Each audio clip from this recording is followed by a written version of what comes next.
It looks like Israel is going to war with Hezbollah, who is situated in Lebanon.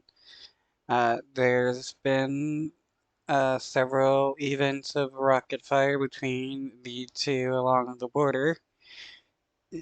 I wouldn't be surprised if Bibi Netanyahu was happy this was happening, so he could potentially stay PM longer. On the sidelines of the G7 summit, President Biden expressed doubts that a ceasefire deal between Israel and Hamas would be reached anytime soon. The president called Hamas, quote, the biggest hangup for refusing to support a U.S.-backed proposal, which has been endorsed by the UN Security Council, the G7, and Israel. His comments come just a day after Secretary of State Antony Blinken said some changes proposed by Hamas to the ceasefire deal were not workable. Meanwhile, the Israeli military is continuing its offensive in Gaza. Israeli tanks advanced deeper into the southernmost city of Rafah Thursday. As Chris Livesay reports, tensions are also escalating between Hezbollah and Israel along the northern border.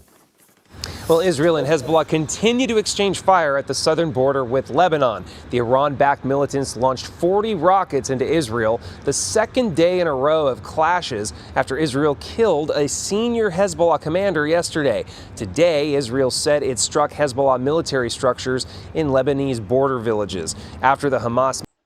If the Israeli government was the first to attack and kill people, does this mean that Hezbollah has the right to self-defense against the Israeli government going in and killing people?